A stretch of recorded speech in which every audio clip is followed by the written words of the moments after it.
போல் பாக்கிய செல்வம் புவியில் இல்லையே. புவி நிரம்ப பொன் தந்தாலும் இப்பளிக்கு ஈடில்லையே.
தந்தை மகன் தூயாவியாரின் பெயராலே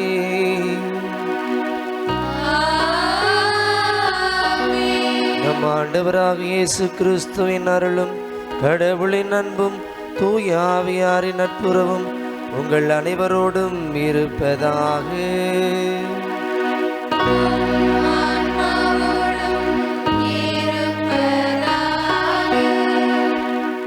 சேலம் மறை மாவட்டம் திருச்செங்கோடு மறைவட்டம் சங்ககிரி பங்கு புனித அந்தோணியர் ஆலயத்தில் நடைபெற இருக்கும் தெய்வீக திருப்பலியில் பங்கு பெற மாதா டிவி நேயர்களை அன்புடன் அழைக்கின்றோம். இறைவன் நம்முடைய தந்தை, நாம் அனைவரும் அவருடைய பிள்ளைகள். இதை உணர்ந்து நாம் ஒருவரை ஒருவர் அன்பு செய்ய வேண்டும். இறைவன் நம்மை அன்பு செய்வது போல் பிறரை நாம் அன்பு செய்ய வேண்டும் என்பதை ஒவ்வொரு திருப்பலியும் நமக்கு நினைவுபடுத்துகிறது. கடவுளின் கட்டளைகளை கடைபிடித்து வாழ்ந்து நாம் கடவுளின் உண்மையான பிள்ளைகள் என்பதை பிறருக்கு அறிவிக்க தேவையான அருளை இத்திருப்பலியில் மன்றாடுவோம்.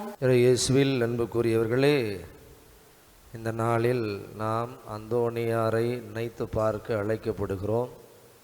அந்தோணியாருடைய பணிகள் புதுமைகளை பற்றி நமக்கு தெரியும். ஆனால் அவருடைய வாழ்க்கையை நாம் எப்படி பார்க்கிறோம்? அவர் வெறுமனே புதுமைகள் செய்கிறதுக்காக மட்டும் வந்தாரா?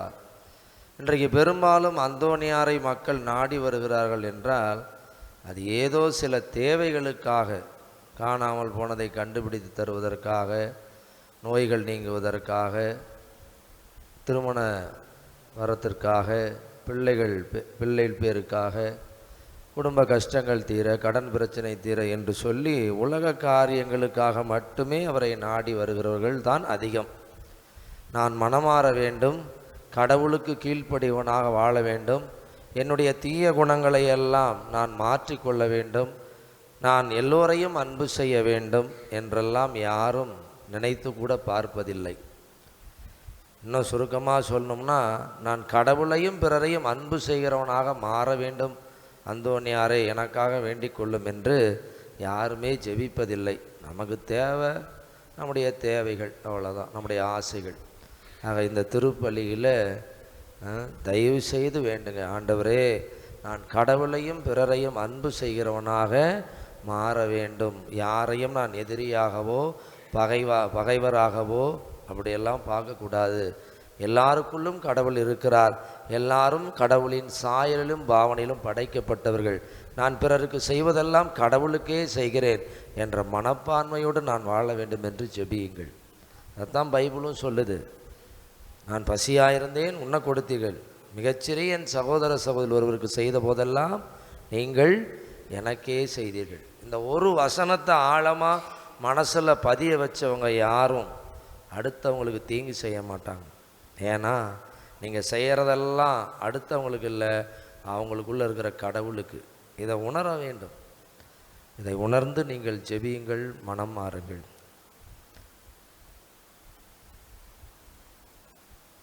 தூய மறை நிகழ்வுகளை தகுதியுடன் ஒப்பு கொடுக்கும் பொருட்டு நம் பாவங்களை ஏற்றுக்கொள்வோம். எல்லாம் அல்ல இறைவனிடமும் சகோதர சகோதரிகளே உங்களிடமும் நான் பாவியனை ஏற்றுக்கொள்கிறேன். ஏனெனில் சிந்தனையாலும் சொல்லாலும் செயலாலும் கடமையில் தவறியதாலும் பாவங்கள் பல செய்தேன். என் பாவமே என் பாவமே என் பெரும் பாவமே. ஆகையால் எப்பொழுதும் கண்ணியான புனித மரியாளையும் வானதூதர் புனிதர் அனைவரையும் சகோதர சகோதரிகளே உங்களையும் நம் இறைவனாகிய ஆண்டவரிடம் எனக்காக வேண்டிக் கொள்ள மன்றாடுகிறேன். எல்லாம் அல்ல இறைவன் நம் மீது இரக்கம் வைத்து நம் பாவங்களை மன்னித்து நம்மை நிலை வாழ்வுக்கு அழைத்து செல்வாராக. ஆமென்.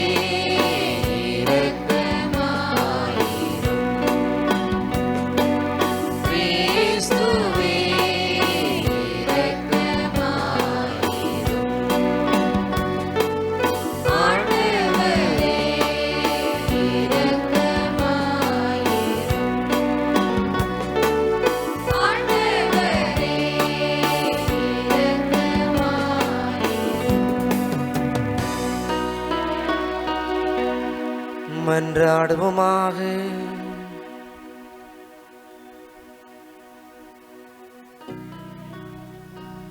ஆண்டவரே, உலக நிகழ்வுகளை உமது அமைதியின் வழியில் நீர் நெறிப்படுத்த உம்மை வேண்டுகின்றோ. இவ்வாறு உமது திரு அவை அமைதியான இறைப்பற்றில் மகிழ்ந்திருக்கருள்வீராக. உம்மோடு தூயாவியாரின் ஒன்றிப்பில் இறைவனாய் என்றென்றும் வாழ்ந்து ஆட்சி செய்கின்ற அவர் வழியாக உம்மை மன்றாடுகின்றோம். திருத்தூதர் பேதுரு எழுதிய முதல் திருமுகத்திலிருந்து வாசகம். அதிகாரம் 4, இறை வார்த்தைகள் 7 முதல் 13 முடிய. அன்புக்குரியவர்களே, எல்லாவற்றிற்கும் முடிவு நெருங்கிவிட்டது. எனவே இறைவனிடம் வேண்டுதல் செய்யுமாறு கட்டுப்பாட்டோடும் அறிவு தெளிவோடும் இருங்கள். எல்லாவற்றிற்கும் மேலாக ஒருவருக்கொருவர் ஆழ்ந்த அன்பு காட்டுங்கள். ஏனெனில் அன்பு திரளான பாவங்களையும் போக்கும். முணுமுணுக்காமல் ஒருவருக்கொருவர் விருந்தோம்புங்கள். நீங்கள் கடவுளுடைய பல்வகை அருள்கொடைகளின் சீரிய பொறுப்பாளர்கள். எனவே உங்களுள் ஒவ்வொருவரும் தாம் பெற்றுக்கொண்ட அருள்கொடையை பயன்படுத்தி ஒருவருக்கொருவர் பணிபுரியுங்கள். ஒருவர் பேசும் கொடையை பெற்றிருந்தால் அவரது பேச்சு கடவுளுடைய வார்த்தைகள் போல் இருக்கட்டும். ஒருவர் பணி செய்யும் கொடையை பெற்றிருந்தால் கடவுள் அருளும் ஆற்றலை பெற்றவர் போல் பணி செய்யட்டும். இவ்வாறு இயேசு கிறிஸ்துவின் வழியாக கடவுள் அனைத்திலும் பெருமை பெற்றுவார். அவருக்கே மாட்சியும் வல்லமையும் என்றென்றும் உரித்தாகுக. ஆமேன். அன்புக்குரியவர்களே, துன்பத்தியில் நீங்கள் சோதிக்கப்படும்போது ஏதோ எதிர்பாராதது நேர்ந்து விட்டதென வியக்காதீர்கள். மாறாக கிறிஸ்துவின் துன்பங்களில் நீங்கள் இணைந்து பங்கு கொள்கிறீர்கள். எனவே எண்ணி மகிழுங்கள். அப்பொழுது கிறிஸ்துவின் மாட்சி வெளிப்படும் வேளையில் இன்னும் மகிழ்ந்து பேருவகை கொள்வீர்கள். ஆண்டவரின் அருள்வாக்கு. இறைவனுக்கு நன்றி. பதிலுரை பாடல். பல்லவி. மண்ணுலகிற்கு நீதி தீர்ப்பு வழங்க ஆண்டவர் வருகின்றார். மண்ணுலகிற்கு நீதி தீர்ப்பு வழங்க ஆண்டவர் வருகின்றார். வேற்றினத்தாரிடையே கூறுங்கள், ஆண்டவரே ஆட்சி செய்கின்றார். பூவுலகு உறுதியாக நிலை நிறுத்தப்பட்டுள்ளது, அது அசைவுறாது. அவர் மக்களினங்களை நீதி வலுவாது தீர்ப்பிடுவார். பல்லவி. மண்ணுலகிற்கு நீதி தீர்ப்பு வழங்க ஆண்டவர் வருகின்றார். கடலும் அதில் நிறைந்துள்ளனவும் முழங்கட்டும், வயல்வெளியும் அதில் உள்ள அனைத்தும் களி கூறட்டும். அப்பொழுது காட்டில் உள்ள அனைத்து மரங்களும் அவர் திருமுன் களிப்புடன் பாடும். பல்லவி. மண்ணுலகிற்கு நீதி தீர்ப்பு வழங்க ஆண்டவர் வருகின்றார். ஏனெனில் அவர் வருகின்றார். மண்ணுலகிற்கு நீதி தீர்ப்பு வழங்க வருகின்றார். நிலவுலகை நீதியுடனும் மக்கள் இனங்களை உண்மையுடனும் அவர் தீர்ப்பிடுவார். பல்லவி. மண்ணுலகிற்கு நீதி தீர்ப்பு வழங்க ஆண்டவர் வருகின்றார்.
கனி நிலைத்திருக்கவும் உங்களை ஏற்படுத்தினேன். அல்லேலூயா.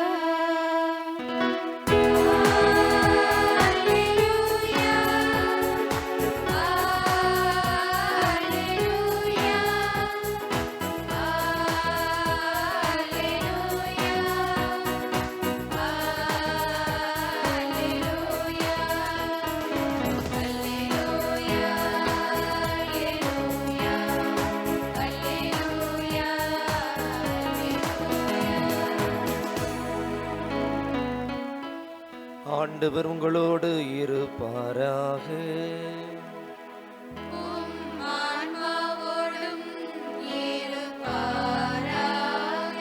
மார்க்கு எழுதிய தூய நற்செய்தியிலிருந்து வாசகம்.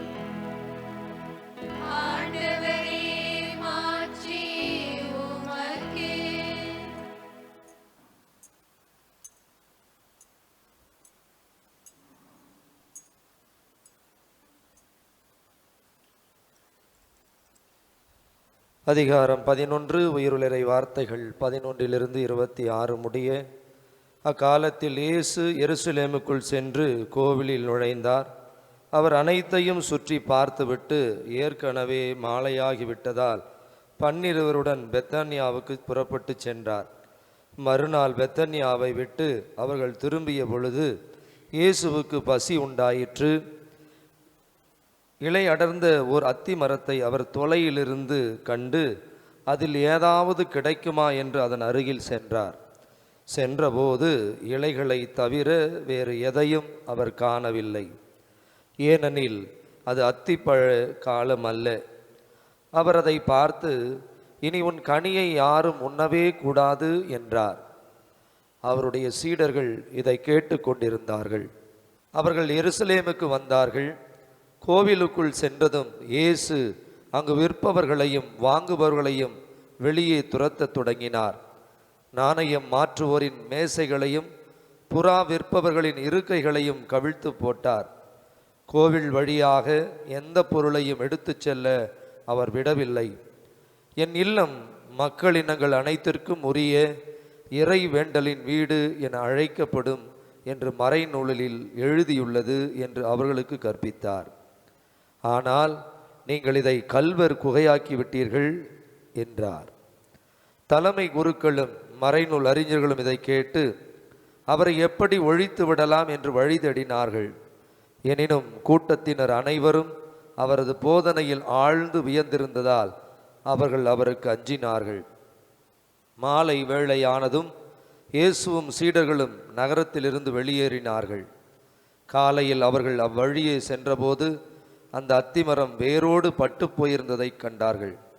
அப்போது பேதுரு நடந்ததை நினைவு கூர்ந்து அவரை நோக்கி, ரபி, அதோ நீர் சபித்த அத்திமரம் பட்டு போயிற்று என்றார்.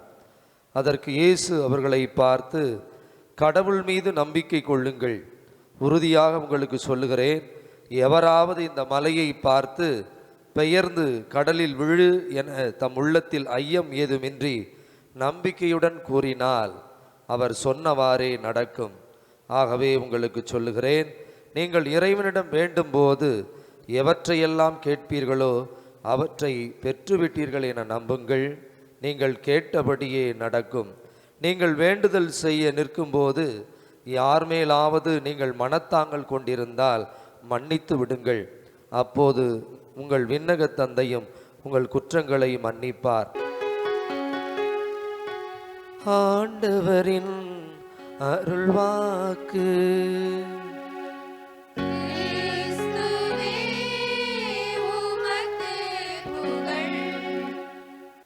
ஆண்டவர் இயேசுவில் அன்புக்குரியவர்களே, இன்றைய முதல் வாசகமும் நற்செய்தி வாசகமும் பிறரன்பை மையமாக கொண்டு நம்மை வாழச் சொல்லுகிறது. ஆண்டவர் இயேசுவில் அன்புக்குரியவர்களே, இன்றைய முதல் வாசகத்திலே புனித பேதுரு எவ்வளவு அழகாக அன்பை பற்றி சொல்லுகிறார் பாருங்கள். நாம் எப்படி பிறரை அன்பு செய்ய வேண்டும் என்று. எல்லாவற்றுக்கும் மேலாக ஒருவருக்கொருவர் ஆழ்ந்த அன்பு காட்டுங்கள், ஏனெனில் அன்பு திரளான பாவங்களையும் போக்கும். முணுமுணுக்காமல் ஒருவருக்கொருவர் விருந்தோம்புங்கள். அன்புக்குரியவர்களே, அந்த காலத்தில் வாழ்ந்த மனிதர்களைப் போல இந்த காலத்தில் மனிதர்கள் வாழ்வதில்லை. அன்னைக்கெல்லாம் சின்ன சின்ன கிராமங்களில் மக்கள் வாழ்ந்தாங்க. ஒருவருக்கொருவர் அவ்வளவு அன்போடு இருந்தார்கள். தங்களிடம் இருப்பதை பிறரோடு பகிர்ந்து கொண்டார்கள். தமிழர்கள் பண்பாடே வீடு கட்டுகிற பொழுது திண்ணை வைத்து கட்ட வேண்டும். எதற்காக? வழிப்போக்கர்கள் தங்கி செல்வதற்காக. ஆக அப்படிப்பட்ட வாழ்க்கை முறையை கொண்டிருந்த தமிழர்கள் இன்று எப்படி இருக்கிறார்கள்? வீட்டை கட்டிக்கிட்டு, காம்பவுண்ட் சுவர் கட்டிக்கிட்டு, காலிங் பெல் வச்சுக்கிட்டு, சிசிடிவி கேமரா வச்சு வாழ்ந்துக்கிட்டு இருக்கிறான். இந்த பிறர் அன்பு என்பதே இந்த காலகட்டத்திலே மறைந்து போயிற்று. கடவுளின் கட்டளைகளில் தலையான கட்டளைகள் 2 தான். விவிலியம் முழுவதும் இந்த 2 கட்டளைகளுக்குள் தான் அடங்கி இருக்கிறது.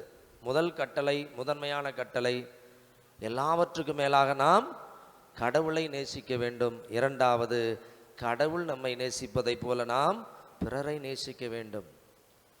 அன்பு திரளான பாவங்களை மன்னிக்கும். இன்னைக்கு ஒருத்தர் நம்மளை ஏதாவது சொல்லிட்டாருன்னா அவங்கள மன்னிக்கிறதுக்கு மனசே வரமாட்டேங்குது.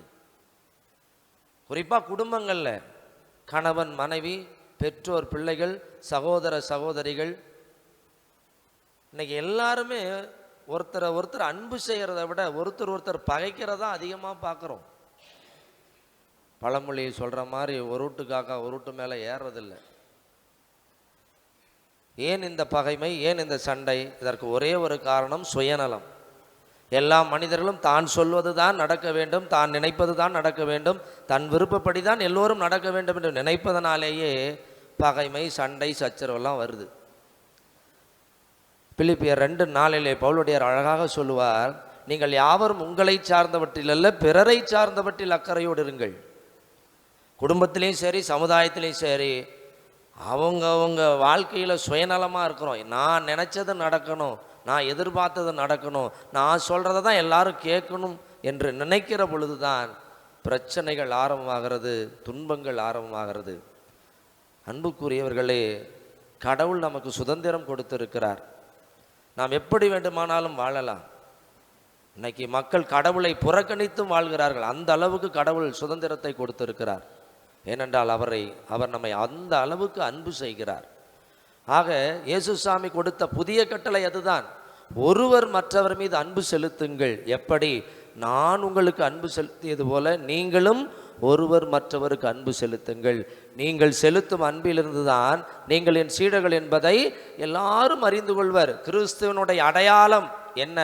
சிலுவை அடையாளம் மறைந்து கொள்வது மட்டுமல்ல, கத்தோலிக்க பெயர்களை சூடிக்கொள்வது மட்டுமல்ல, கத்தோலிக்க ஆலயங்களுக்கு செல்வது மட்டுமல்ல, மாறாக நீ கிறிஸ்துவின் சீடன் என்பதற்கு அடையாளம், கிறிஸ்துவன் என்பதற்கு அடையாளமே கடவுள் உன்னை அன்பு செய்வது போல நீ பிறரை அன்பு செய்ய வேண்டும். இரண்டாவது, இன்றைய நற்செய்தி நமக்கு சொல்லிக் கொடுக்கிறது, கடுகளவு நமக்கு நம்பிக்கை இருந்தால், கடுகளவு நமக்கு நம்பிக்கை இருந்தால் மலையை பார்த்து பெயர்ந்து கடலில் விழு என்று சொன்னால் விழுமா? இயேசு சொல்கிறார், இனி உன் கனியை யாரும் உண்ணவே கூடாது என்று சொல்லுகிறார். அப்படின்னு என்ன அர்த்தம்? நீ உயிரோடவே இருக்கக்கூடாதுன்னு அர்த்தம். சொன்னது சொன்ன மாதிரியே நடக்குது. சீடர்கள் பயந்து போகிறார்கள். சீடர்களுக்கு தான் சொல்லுகிறார், கடவுள் மீது நம்பிக்கை கொள்ளுங்கள், உறுதியாக உங்களுக்கு சொல்லுகிறேன், எவராவது இந்த மலையை பார்த்து கடலில் விழு என தம் உள்ளத்தில் ஐயம் ஏதுமின்றி நம்பிக்கையுடன் கூறினால் அவர் சொன்னவாறே நடக்கும். திருத்தூதர் பணிகள் 3வது அதிகாரத்திலே நாம் படிக்கிறோம். பேதுரு ஊனமுற்ற ஒருவரை பார்த்து சொல்லுகிறார், என்னிடத்தில் வெள்ளியோ பொன்னோ இல்லை, என்னிடத்தில் இருப்பதை உனக்கு நான் கொடுக்கிறேன், எழுந்து நட என்று சொல்லுகிறார். உடனே அந்த ஊனமுற்றவர் எழுந்து நடக்கிறார். அன்புக்குரிய சகோதரனே சகோதரியே, பேதுரு உறுதியாக நம்பினார், ஐயமின்றி நம்பினார். தன்னிடம் இயேசு இருக்கிறார் என்று உணர்வை பெற்றிருந்தார். இந்த உணர்வை அவருக்கு கொடுத்தவர் தூய் ஆவியானவர். இயேசு ஆண்டவர் உயிரோடு இந்த உலகத்திலே வாழ்ந்தபோது இன்றும் உயிரோடு வாழ்கிறார். ஆனால் உடலோடும் ஆன்மாவோடும் இந்த உலகத்திலே 33 ஆண்டுகள் வாழ்ந்தபோது கடலில் நடந்து வருகிற பொழுது பேதுரு அவரை பார்த்து, நீர்தான் ஆண்டவர் என்றால் நானும் கடலில் நடந்து வர ஆணையிடும் என்று சொல்லுகிறார். சரி வா என்று இயேசு ஆண்டவர் சொல்லுகிறார். 2 அடிகள் எடுத்து வைத்திருப்பாரோ என்னமோ தெரியவில்லை, கடலின் இரைச்சலை கேட்டு அவர் கடலில் மூழ்க போனார். ஆண்டவரே என்னை காப்பாற்றும் என்று சொல்லுகிறார். உடனே இயேசு, நம்பிக்கை குன்றியவனே ஏன் அஞ்சுகிறாய் என்கிறார். இயேசு சாமி அங்கே தான் இருக்கிறாரு, ஆனால் இவருக்கு அவர் மேலே நம்பிக்கை இல்லை. ஆனால் தூய ஆவியை பெற்ற பிறகுதான் அவரிடம் நம்பிக்கை என்ற கனி வந்தது. இன்றைக்கு நற்செய்திக்கு முன் வாசகத்திலே தெளிவாக நீங்கள் பாட கேட்டீர்கள், நீங்கள் கனி தரவும் நீங்கள் தரும் கனி நிலைத்திருக்கவும் உங்களை ஏற்படுத்தினேன் என்று சொல்லுகிறார். ஆக நாம் கனி தருகிறவர்களாக மாற வேண்டும். அதுவும் அன்பு என்ற கனி, நம்பிக்கை என்ற கனி மிக மிக மிக முக்கியமானது. கலாத்தியர் 5:22 சொல்லப்படுகிற அத்துணை கனிகளும் நம் வாழ்க்கைக்கு தேவையானது. அதிலும் அன்பு என்ற கனியும் நம்பிக்கை என்ற கனியும் நம் வாழ்க்கைக்கு மிக மிக முக்கியமானது. ஆக அன்புக்குரியவர்களே, அதே போல இன்றைக்கு நாம் எவற்றை நம்பிக்கையோடு வேண்டுகிறோம், எவற்றிற்காக நம்பிக்கையோடு வேண்டுகிறோம்? அழிந்து போகிற உடல் தேவைகளுக்காகத்தான். 1 கொரிந்தியர் 15:19 நாம் படிக்கிறோம், நீங்கள் கிறிஸ்து இயேசுவின் மீது கொண்டிருக்கிற எதிர்நோக்கு இவ்வுலக வாழ்வை மட்டும் சார்ந்திருந்தால் மற்ற எல்லா மக்களையும் விட பரிதாபத்துக்குரியவர்கள் என்று சொல்லுகிறார். ஆக கொலோசியர் 3:1 நாம் படிக்கிறோம், கிறிஸ்து இயேசுவோடு நீங்கள் உயிர்த்தெழுந்தவர்களானால் மேலுலகு சார்ந்தவற்றை நாடுங்கள் என்று சொல்லுகிறார். ஆக அன்புக்குரியவர்களே, நாம் கடவுளிடத்தில் எதை நம்பிக்கையோடு கேட்க வேண்டும்? மேலுலகு சார்ந்தவற்றை நம்பிக்கையோடு கேட்க வேண்டும். தூய ஆவியாரை கேட்க வேண்டும். தூய ஆவியாருடைய கனிகளை கேட்க வேண்டும். அப்பொழுதுதான் அந்த அன்பு நம்மிடத்திலே இருக்கும், அந்த நம்பிக்கை நம்மிடத்திலே இருக்கும். கடவுளுடைய நம்பிக்கை நம்மிடத்தில் இருந்தால் நாம் கடவுள் செய்ததையும் செய்யலாம், ஏன் அதற்கு மேலானவற்றையும் நாம் செய்யலாம். இதைத்தான் இயேசு ஆண்டவர் உறுதியாக சொல்லுகிறார். யோவான் நற்செய்தி 14வது அதிகாரம் 12வது வசனத்திலே, நான் செய்யும் செயல்களை என்னிடம் நம்பிக்கை கொள்வோரும் செய்வர், ஏன் அவற்றை விட பெரியவற்றையும் செய்வர். அந்தோனியார் போன்ற புனிதர்கள், புனித அந்தோனியார், புனித பியோ, இவர்கள் இருவரும் ஒரே நேரத்திலே 2 இடத்தில் இருந்திருக்கிறார்கள்.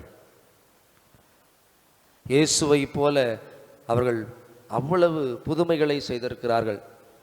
புனித அந்தோனியாருக்கு பெயரே கோடி அற்புதர். ஆக அன்புக்குரியவர்களே, நாமும் இயேசு ஆண்டவரை ஒவ்வொரு திருப்பலியிலும் பெற்றுக்கொள்ளுகிறோம். இயேசு ஆண்டவர் எனக்குள் இருப்பதை, நமக்குள் இருப்பதை நான் நம்பினோம் என்று சொன்னாலே நாமே நிறைய அற்புதங்களை செய்யலாம். புனித பேதுரு அப்படித்தான் புதுமைகளை செய்தார். தன்னிடம் இயேசு இருப்பதை நம்பினார். ஆகவே அந்த ஊனமுற்றவருக்கு அற்புதத்தை, சுகத்தை கொடுத்தார். ஆக அன்புக்குரியவர்களே, என்ற இறை வார்த்தை வழிபாடு நமக்கு சொல்லித்தருகிற வாழ்க்கை பாடங்கள் என்ன?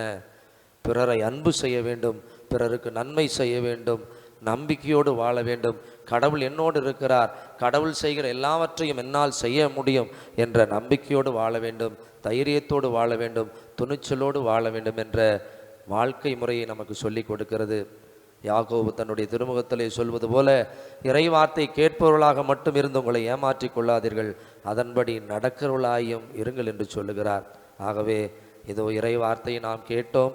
இதை வாழ்வாக்க தூய ஆவியாரின் ஆற்றலை கேட்டு இத்திருப்பலியிலே மன்றாடுவோம். அனைவரும் எழுந்து நின்று நம்முடைய மன்றாட்டுக்களை ஆண்டவரிடம் நம்பிக்கையோடு எடுத்துரைப்போம். எங்கள் திருத்தந்தை, ஆயர்கள், குருக்கள், துறவிகள் மற்றும் பொதுநிலையினர் அனைவரும் உம் அன்பில் நிலைத்திருந்து உம் பணியை ஆர்வத்துடன் செய்து இறைமை அரசை பூ உலகில் கட்டியெழுப்ப தேவையான அருள்வரங்களை வழங்க வேண்டுமென்று இறைவா உம்மை மன்றாடுகின்றோம். ஆண்டவரே, எங்கள் மன்றாட்டை கேட்டருளும். பல்வேறு போர்கள், வன்முறைகள் மற்றும் இயற்கை சீற்றங்களால் பாதிக்கப்பட்டிருக்கும் மக்களுக்கு அமைதியும் ஆறுதலும் கிடைக்க செய்யவும், உலக தலைவர்கள் நீதி நெறியுடன் செயல்பட்டு மக்களுக்கு பணியாற்றும் நல்லுள்ளத்தை பெறவும் இறைவா உம்மை மன்றாடுகின்றோம். ஆண்டவரே, எங்கள் மன்றாட்டை கேட்டருளும். உடல் மனநோய்களால் அவதிப்படுபவர்கள், வறுமையில் வாடுபவர்கள் மற்றும் கைவிடப்பட்டவர்கள் அனைவரும் உம்முடைய குணமளிக்கும் அன்பை உணர்ந்து நம்பிக்கையுடன் தங்களின் துன்பங்களை தாங்கிக் கொள்ளவும் அவர்களுக்கு தேவையான உதவிகள் கிடைக்கவும் வேண்டுமென்று இறைவா உம்மை மன்றாடுகிறோம். ஆண்டவரே, எங்கள் மன்றாட்டை கேட்டருளும். எங்கள் இளைஞர்கள் தங்களின் நற்பண்புகளில் வளர்ந்து தீய பழக்க வழக்கங்களிலிருந்து விடுபட்டு பொறுப்புணர்வுடன் வாழவும், குடும்பங்கள் ஒருமையுடனும் அன்புடனும் வளர்ந்து உமக்கு உகந்த சாட்சிகளாய் திகழவும் வரமருள வேண்டுமென்று இறைவா உம்மை மன்றாடுகிறோம். ஆண்டவரே, எங்கள் மன்றாட்டை கேட்டருளும். அன்பு ஆண்டவரே, எங்கள் தேவைகளை எல்லாம் உம்மிடம் நம்பிக்கையோடு நாங்கள் எடுத்து சொல்லியிருக்கிறோம். நீர் தருவீர் என்ற நம்பிக்கையோடு நாங்கள் உமக்கு நன்றி சொல்லுகிறோம். எங்கள் ஆண்டவராகிய கிறிஸ்து வழியாக உம்மை மன்றாடுகிறோம். ஆமென்.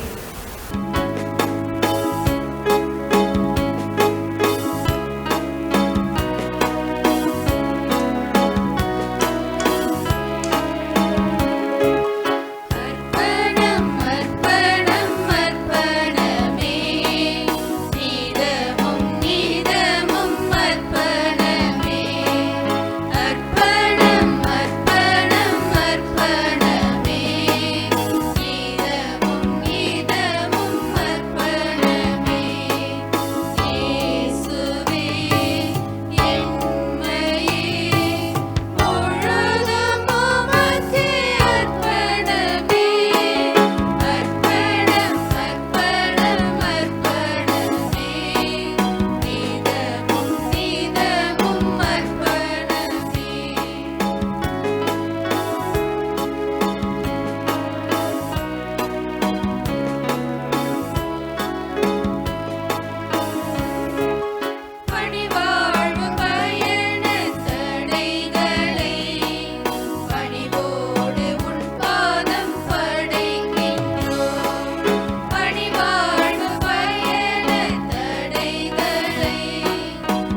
அன்புமிக்க சகோதர சகோதரிகளே, என்னுடைய உங்களுமான பலி எல்லாம் அல்ல தந்தையாக இறைவனுக்கு ஏற்றதாகபடி மன்றாடுங்கள்.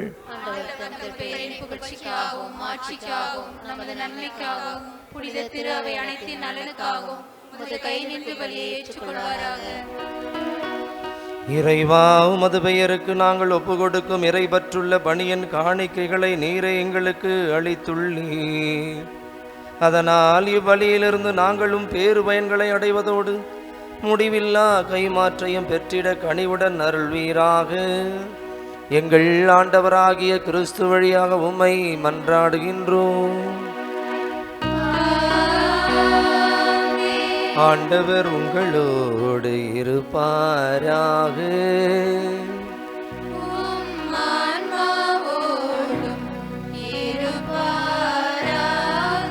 இதயங்களை மேலே எழுப்புங்கள்.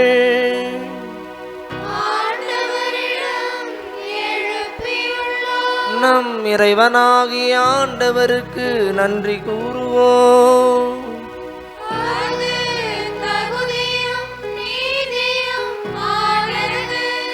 ஆண்டவரே, தூயவரான தந்தையே, என்றும் உள்ள எல்லாமல்ல இறைவா, என்னாலும் இவ்விடத்திலும் நாங்கள் உமக்கு நன்றி செலுத்துவது மெய்யாகவே தகுதியும் நீதியும் ஆகும். எங்கள் கடமையும் மீட்புக்கு உரிய செயலுமாகும். ஏனெனில் எங்கள் புகழுரை உமக்கு தேவை என்று, ஆயினும் நாங்கள் உமக்கு நன்றி செலுத்துவது உமது அருள் கொடையாலை. நாங்கள் உம்மை புகழ்ந்துரைப்பது உமது மாட்சியை மிகுதுபடுத்தாதெனினும் எங்கள் ஆண்டவராகிய கிறிஸ்து வழியாக நாங்கள் மீட்படைய பயன்படுகின்றது. ஆகவே வானதூத திரளோடு ஒன்று சேர்ந்து நாங்களும் உம்மை புகழ்ந்தேத்தி மகிழ்ச்சியுடன் அறிக்கையிட்டு பாடுவதாவது: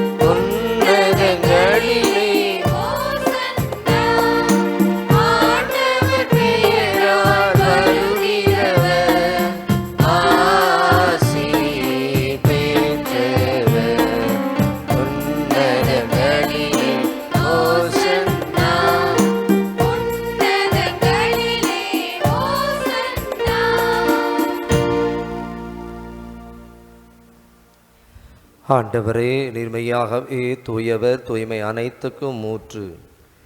ஆகவே உம்முடைய தூய ஆவியை பொழிந்து இக்காணிக்கைகளை தூய்மைப்படுத்த உம்மை வேண்டுகின்றோம். இவ்வாறு எங்கள் ஆண்டவர் இயேசு கிறிஸ்துவின் உடலும் இரத்தமுமாக எங்களுக்கு இவை மாறுவனவாக.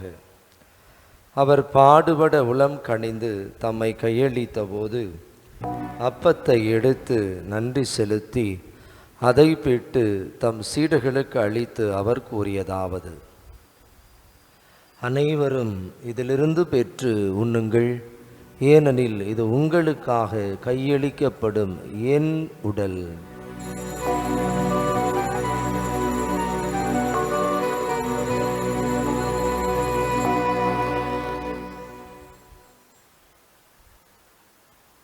அவ்வண்ணமே இரவு விருந்தை அருந்தியபின் கிண்ணத்தையும் எடுத்து மீண்டும் உமக்கு நன்றி கூறி தம் சீடர்களுக்கு அளித்து அவர் கூறியதாவது: அனைவரும் இதிலிருந்து பெற்று பருகுங்கள், ஏனெனில் இது புதிய நிலையான உடன்படிக்கைக்குரிய என் இரத்தத்தின் கிண்ணம்.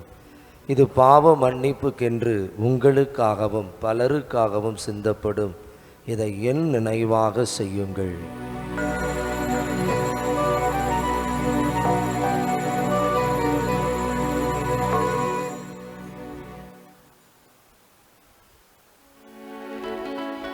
நம்பிக்கையின் மறைபொருள். ஆண்டவரே, வருமளவும்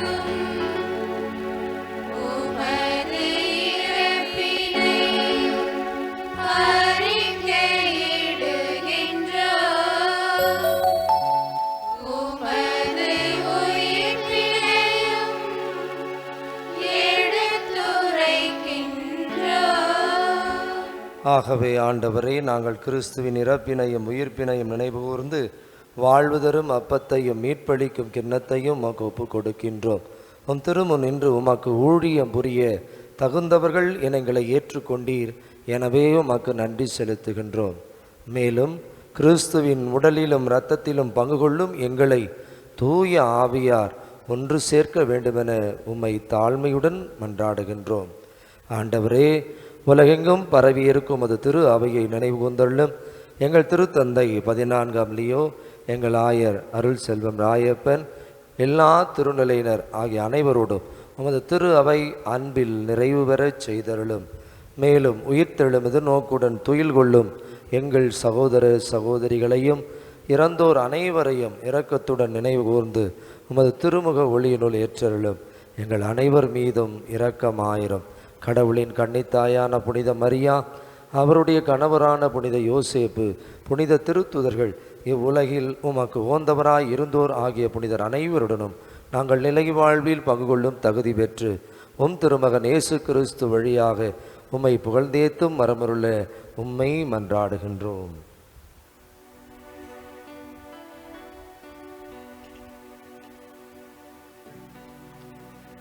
இவர் வழியாக இவரோடு இவரில் எல்லாம் வல்ல இறைவனாகிய தந்தையே, தூயாவியாரின் ஒன்றிப்பில் எல்லா புகழும் மாட்சியும் என்றென்றும் உமக்கு உரியதே.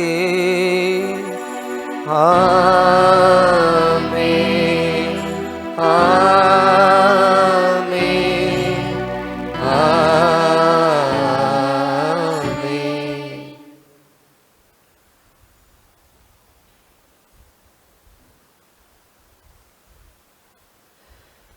மீட்பரின் கட்டளையால் கற்பிக்கப்பட்டு இறை படிப்பினையால் பயிற்சி பெற்ற நாம் துணிந்து சொல்வோம். விண்ணுலகில் இருக்கிற எங்கள் தந்தையே, மது பெயர் தூயதென போற்ற பெருக, மது ஆட்சி வருக, மது திருவிழம் விண்ணுலகில் நிறைவேறுவது போல மண்ணுலகிலும் நிறைவேறுக. எங்கள் அன்றாட உணவை இன்று எங்களுக்கு தாரும். எங்களுக்கு எதிராக குற்றம் செய்வோரை நாங்கள் மன்னிப்பது போல எங்கள் குற்றங்களையும் மன்னியும். எங்களை சோதனைக்கு உட்படுத்தாதையும் தீயோண்டமிருந்து எங்களை விடுவித்தருளும். ஆண்டவரே, தீமை அனைத்திலிருந்தும் எங்களை விடுவித்து எங்கள் வாழ்நாளில் அமைதியை கனிவுடன் அருள உம்மை மன்றாடுகின்றோம்.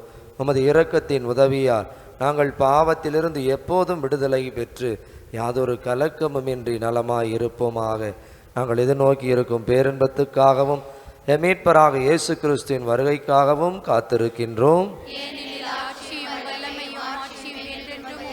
ஆண்டவரே இயேசு கிறிஸ்துவே, அமைதியை உங்களுக்கு விட்டு செல்கிறேன், என் அமைதியை உங்களுக்கு அளிக்கிறேன் என்றும் திருத்தூதர்களுக்கு எழுந்தீரே. எங்கள் பாவங்களை பாராமல் உமது திரு அவையின் நம்பிக்கையை கண்ணோக்கி உமது திருவுளத்துக்கு ஏற்ப அதற்கு அமைதியும் ஒற்றுமையும் அளித்தருள்வீராக. என்றென்றும் வாழ்ந்து ஆட்சி செய்கின்றவர் நீரே. ஆண்டவருடைய அமைதி உங்களோடு என்றும் இருப்பதாக. ஒருவருக்கொருவர் அமைதியை பகிர்ந்து கொள்வோம்.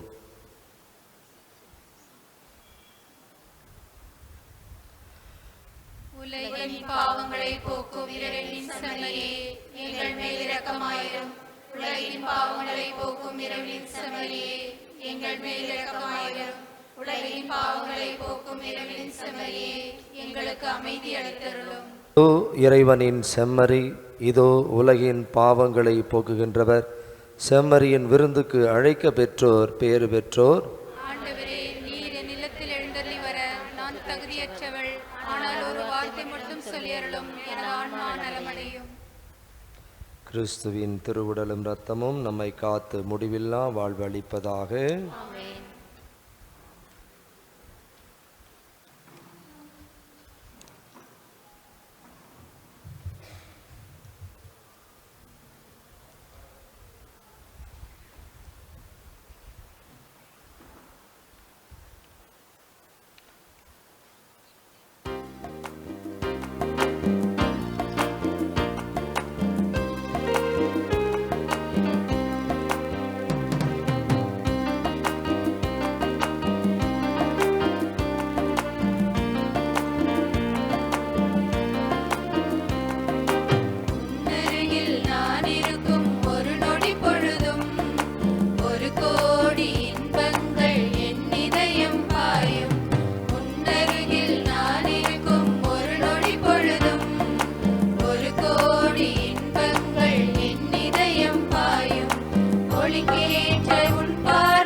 நன்றி கூறி மன்றாடுவோமாக. ஆண்டவரை மீட்பளிக்கும் கொடைகளால் நிறைவு பெற்ற நாங்கள் உமது இரக்கத்தை இறைஞ்சி கேட்கின்றோம். அதனால் இம்மை வாழ்வில் எங்களுக்கு ஊட்டமளிக்கும் இந்த அருளடையாளத்தால் நாங்கள் முடிவில்லா வாழ்வில் பங்கேற்க கனிவுடன் அருள்வீராக. எங்கள் ஆண்டவராகிய கிறிஸ்து வழியாக உம்மை மன்றாடுகின்றோம். ஆண்டவர் உங்களோடு இருப்பாராக.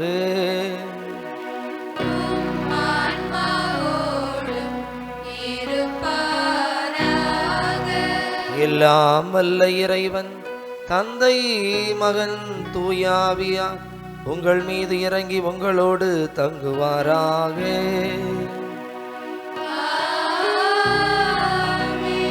சென்று வாருங்கள், திருப்பலி நிறைவேறிற்று.